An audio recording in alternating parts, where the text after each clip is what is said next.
Brian Almon is with us. He found a good spot in the Capitol. Hey, Brian, there he is. So, pretty interesting debate this morning on that flag bill. What'd you think?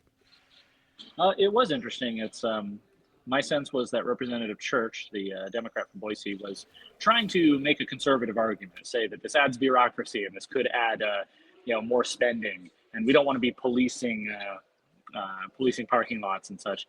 Uh, but of course, being a liberal Democrat, it comes across as not quite fluent, and it seems like it did not move many people. Obviously, the bill passed on party lines with two Republican defectors moving over to the Democrat column. Yeah, good descriptive word there. Yeah, it's so disingenuous. I mean, I get it. Sometimes they want to appeal to a conservative's heart and say that this will cost money or whatever. And I'm just thinking to myself, how will it cost money to notice a flag and say, hey, the statute says you can't have that flag in your classroom. You better take it down. Yeah, it's bizarre. The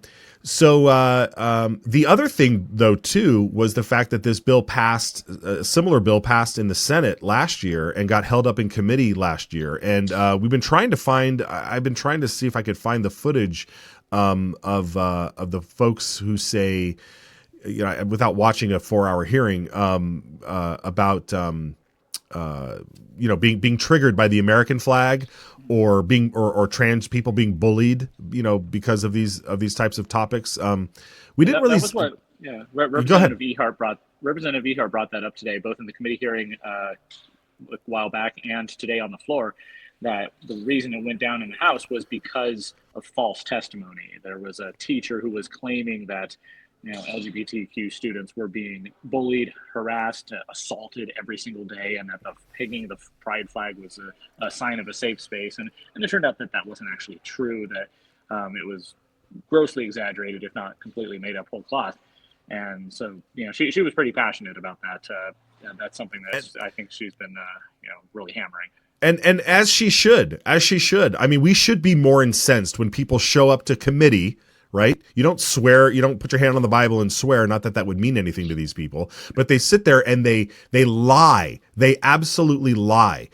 And it's so, I can't take it. I cannot take people just bold-faced lying like that to get their sick agendas across the finish line. It's so abhorrent. It's so abhorrent, and they should be shamed. So we're gonna find out who these people are, and play these videos and just label them who they were. One thing I did want to ask you here, and maybe I'm being a little cheeky with this, but Representative McCann really pushing hard to make sure Nazi memorabilia is shown in schools. I mean, that took me by surprise. Did you see that one coming?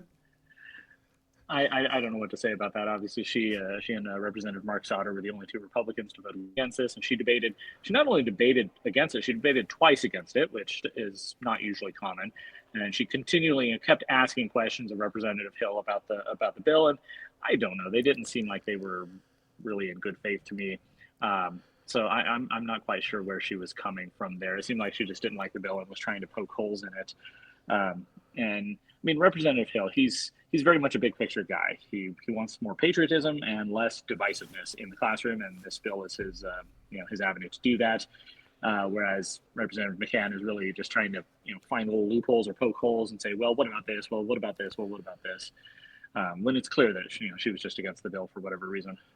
Exactly. And again, that's where I think she's not being genuine. I mean, she tries to find little areas to push back on that make her sound like she's being conservative or whatever, but her argument sounded just like the church's argument. They were trying to appeal to some. I mean, was she trying to say that, oh, we're not like Republicans may vote, let's have Republicans vote against this bill because remember, Republicans are Nazis and they want to make sure Nazi flags are flying. So I'm going to appeal to that. You guys, it's going to stop your Nazi flag from being flown in schools. Don't you want to vote against it now? I mean, it was almost the same style of argument that the Democrat had. It's disgusting. And again, and you're right. She's the type of person that will nitpick on these issues. She did the same thing with the cannibalism bill, where she said, like, well, will this stop women from eating their own placenta? Sometimes they eat their placenta or have placenta pills, and it's like, you're just like, what are you talking about? We're talking about eating people, like unknowingly eating people. I hope that bill comes back. That we need some more stuff like that. One more thing about this bill, the flag bill. I think Representative Heather Scott really drilled down to what the issue was when she stood up. I don't know if you have that clip or not. Yeah, I don't know if we might be able to play it later. We'll definitely show it. But you're right. I mean, she talked about flying sex flags. I mean, that's basically what it is. And we showed. I don't know if you were watching the broadcast, but we showed the pictures of Salmon High School. Yep. And at that school, here they are. They're flying. This is in an English teacher's classroom. I think he teaches English. But it's a trans flag there, and then he got pushed back.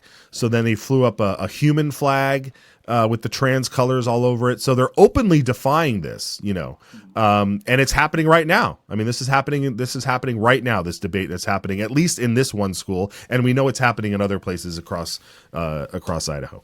It's sad and frustrating that we need to have legislation regarding this, but obviously we do, and that's what Representative Church asked Representative Hill.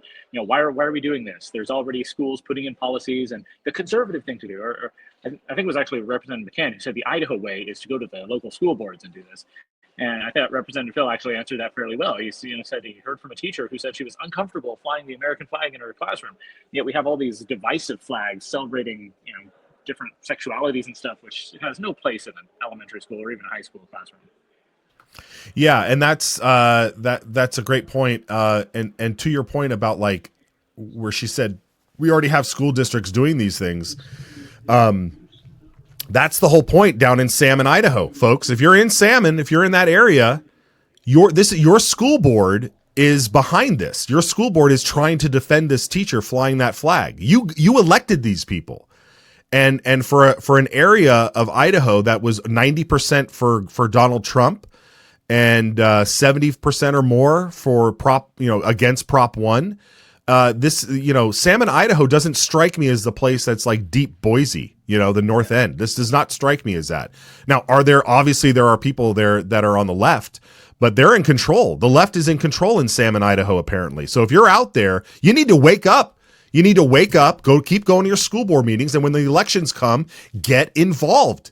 Otherwise, you're sticking your head in the sand and you're not knowing what's going on. So you got to get out there, folks. You got to get out there. If you live in that area and you're watching this show, give me a comment right now. I want to see what you're going to do. Tell me what you're going to do to wake your people up out there, because there's no reason why any of this stuff should be happening across Idaho. So there it is. Overwhelmingly, 59 ayes, 11 nays. That's 9 Democrats and 2 Republicans. Sauter and McCann are the 2 Republicans who joined the Democrats. All right, we've spent a lot. Go ahead, Brian. Last word. Final word. I was going to say real quick, it's interesting to me to see that vote. I feel like last year that would have been closer. I think more Republicans last year would have joined the Democrats on that. I think we might be seeing a little bit of a change in the Republican caucus. Well, when you elect more conservatives, right? You're going to see those numbers fluctuate, and people see what happened when they lost their seat. They saw they saw a Main Streeter fall behind, and that's it. Okay, good, very good.